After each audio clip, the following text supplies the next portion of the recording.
Thank you so much, sir, for giving me this opportunity to be able to take part in this short duration discussion brought by Honorable Member from Umroi, by George Lingdo, the subject for the plight of the education sector in the state. Sir, before I go further, I would like to remind myself the incident taken place of three groups of classification. One group make things happen. Second group watch things happen. And the third group, they don't know what had happened. So it is our duty bound to ask ourselves, from which of these three groups are we belong? Do we belong in the group that we are making things happen, or watch things happen, or we don't know what had happened? So straight, I will start with my short duration. Mr. Speaker, sir, this very important, vital subject I have prepared, in fact, in the form of a resolution.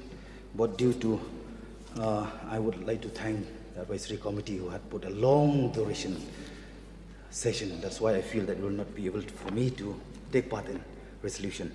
So I'm taking this as an opportunity. Mr. Speaker, sir, I rise to take part in this short duration discussion.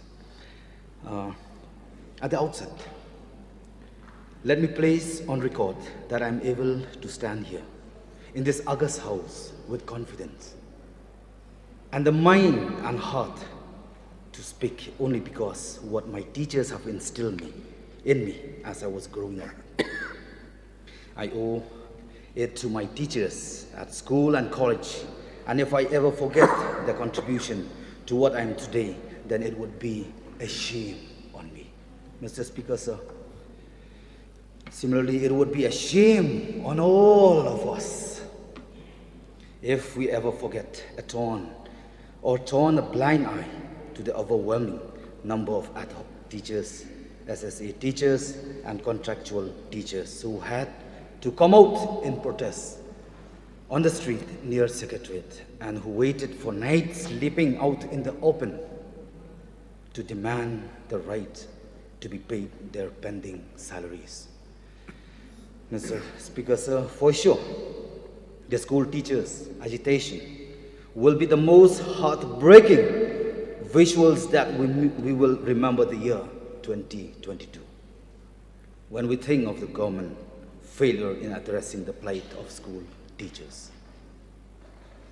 Yes, we all recognize that teachers are solely responsible for bringing about generational change in society. If we look at the whole of Meghalaya, from the city suburbs to the fast developing town and right up to the remotest villages, we have to acknowledge that it is education that has brought about an informed awareness and a productive outlook. Anything we are really striving. If anything, we are really striving for a real or for a true transformation. We have to start from the scratch. That is education. But why is government failing its duty to give proper salaries to school teachers? And time and again, failing to release their salaries on time. Why is it always the case that government is saying it has no money to pay the school teachers? Is it really true that there is no money? Mr. Speaker, sir, through you, may we know from the government how much exactly in the state budget is allotted to payment of salaries of ad hoc teachers, SSA teachers, and contractual teachers, because I went through the key highlights of the budget presented in the House last session and I could not find any mention. And may we further know where is all that huge amount of money being collected in the name of cess under various taxation laws which is intended for the purpose of developing primary education. Please correct me if I'm wrong, but that's what it says under the Meghalaya Mineral Cess Act 1988. In fact, the Mineral Cess Act was amended by the present government in November 2020, clearly spelling out to utilize not less than 25% of the amount collected as cess on per metric ton of coal, limestone, and 16 other minerals when extracted from any mines or quarry. For the primary objective of developing primary education, we all know how much coal and limestone runs the state economy. Surely there can be no shortage of cess. Similarly, the Meghalaya Clinker Cess Act in 2015 was intended for the promotion of education and for additional financial support for development of education. The levy of clinker cess was to be per metric ton on all clinkers manufactured by any factory. Here again, we are all aware how many cement factories are operating in the state of Meghalaya who manufacture cement clinker, and it takes little to find out their production capacity. Therefore, through you, Mr. Deputy Speaker, sir, may we know from the government how much the total amount of cess is being credited to the consolidated fund of the state in the last few financial years, and whether such amount has come under due appropriation made by the state legislature for the purpose of developing education as intended, or has money disappeared, like how this August House found yesterday in the reply to one of the star questions raised by me. This is somehow very relevant in fiscal prudence, so kindly allow me to narrate as it is. As a legislator, I had put a question whether the amount of electricity duty being collected by MCL on electricity bill from all consumers across the state had been remitted into the government treasury. It was indeed shocking to learn from the reply of the Deputy Chief Minister in charge power that an amount of rupees 44 crores has not been remitted as required. So where has this 44 crores gone to? Has it been diverted? Are government department and undertaking even allowed to do this? And if diversion of funds is admitted to have been done from electricity duty, then can we think of what is also happening to cess being collected for the purpose of developing education?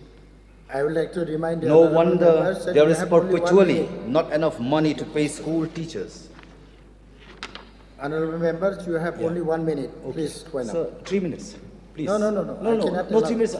No, 1 minute. Please be corrected from that screen, sir. No, Thank you I so have much, already given. Mr. Deputy Speaker, sir, I find it is unacceptable that ad hoc teachers and SSA teachers and contractual teachers who are already deprived of all rightful benefits such as annual increment, promotion, medical cover, leave, and child care leave should be further deprived of proper and timely salaries. Ad hoc teachers and SSA teachers and contractual teachers perform the same duties as regular permanent teachers. Why then are thousands of school teachers in 1,225 lower primary school, 884 upper primary school, and 386 secondary school being denied the fundamental rights to be remunerated for their work with the dignity and honor due to all teachers? Mr. Deputy Speaker, sir, I tell this House that as long as we see even alone teachers protesting out there on the street in front of Secretariat, demanding a rightful due of salary or for regularization of service, then it continues to be a shame on the government of the day, and I, for one, will not stop at raising my voice as a legislator and as an elected representative. In my constituency, that is 17 North long, I am in touch with hundreds of school teachers who are deprived of sustainable salaries and stress-free life. I speak for them, and I speak as well for all the underpaid school teachers in every other constituency across the state. Teachers deserve our respect, and not just on Teachers' Day, But most importantly, at the end of every month, in the salaries we correctly owe them. With these few words, Mr. Deputy Speaker, sir, I will resume my seat. Thank you, Thank you, and Bob. all Thank honorable you. members. Thank you. Thank you so much. May I request Zenith M. Sangma to take the floor. Please stick to the time allotted to each member. Yeah. Thank you, Mr. Deputy Speaker, sir, for allowing me to take part in this very important discussion under short duration discussion moved by Sri George Billing, the honorable member from Meghalaya. Sir, education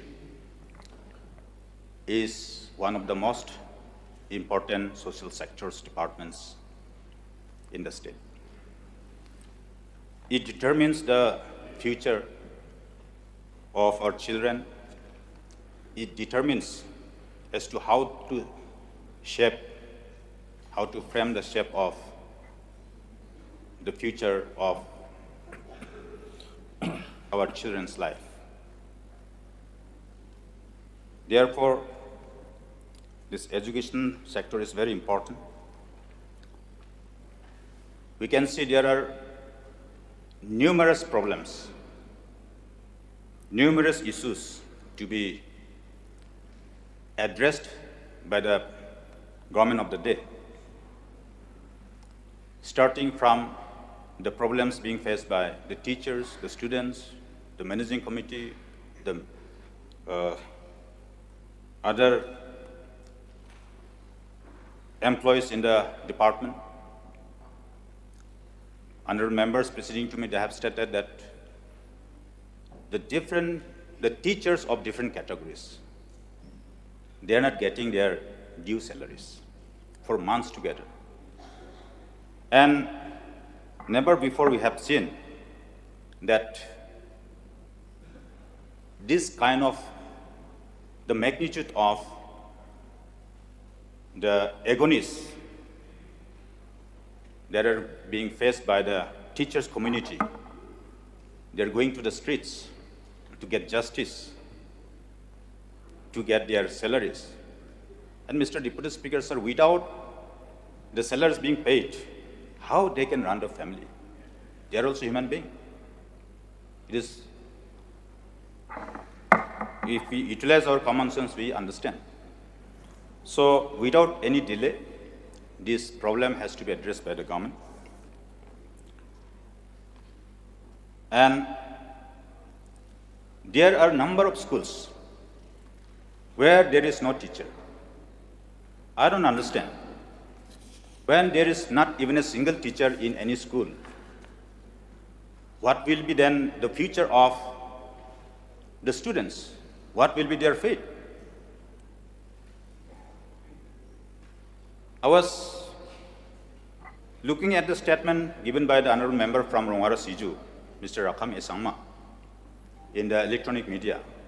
He stated that not less than 20 schools just in South Garo Hills are not having any single teacher. And more than 100 vacant posts in the lower primary school level are yet to be filled up. This is just a tip of an iceberg, Mr. Deputy Speaker, sir. There are a number of such instances across the state.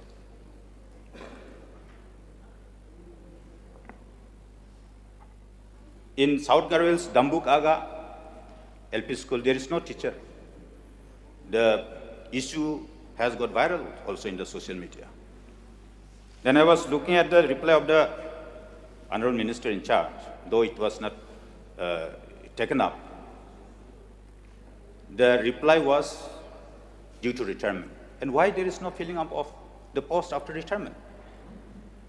And on the contrary, when the contractual teachers have been terminated from across the state, in Dadingri subdivisions, the contractual teachers are still working. Why such facilities? The equal justice should have been given to all the teachers, all the contractual teachers. So we can understand, due to the intervention from the Honorable High Court, certain regular appointments are not being met on compulsion.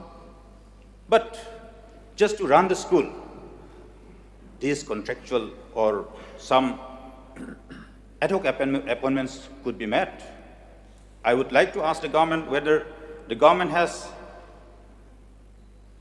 come up with any affidavit to be filed before the High Court, just to fill up the schoolless teachers with few teachers, so that we can give justice to the students. Lots of problems, be it teachers' issues, be it the issues pertaining to the students, be it school infrastructure. There's number of school buildings which are not usable at all, not functional, and when there is rainfall, the school has to be closed down. Even in my constituency, there are a number of such schools, and the managing committee, they are running from pillar to post for no attention being given by the government. So, very pitiful. Is it the priority being given by the government? We heard a lot from the voice of the Honorable Chief Minister. Before becoming Chief Minister, before forming this government, before election, he was talking big before the people. Topmost priority, our top priority is topmost priority on the education department or the education sector. Highest budget being allocated, never before. Is this the top priority, Mr. Deputy Speaker, sir? So I would like to ask the Honorable Chief Minister, please don't play politics with the future of our children. Don't play politics with the future of our youths. They are our beloved children. Where is that free and compulsory education to be given to our children? Is it not their fundamental rights? Why are we depriving our children of their constitutional rights? We are violating the Act. So, Mr. Deputy Speaker, sir, it is an alarming situation as far as the problems of this education sector is concerned. If you look at the result of the passing percentage of the result of SSLC and HSSLC, it is very pathetic, very pathetic. Below 30% of the students are being able to pass out. That means more than 70% of our children are not passing through the exam. What will be their future? Are not they our children? They will become frustrated, and it will become you have only 1 minute. an overburden to all of us in future if these kind of problems are not addressed timely, Mr. Deputy Speaker, sir. Honorable members, you have only 1 minute. Please wind up. Therefore, there are lots of issues to be flagged before the government through you, sir, in the floor of the House. But as the time constraints, as I have said in the beginning, that 5 or 10 minutes will not be enough to raise issues, very important issues, because education sector is very, very important, which determines the future. So with this submission, I reiterate again and urge upon the government that the government should come up with immediate measures to correct these problems and give justice to our beloved children and also the teachers in whose hands the future of our children lies. With these few words, I resume my seat, Mr. Deputy Speaker, sir. Thank you.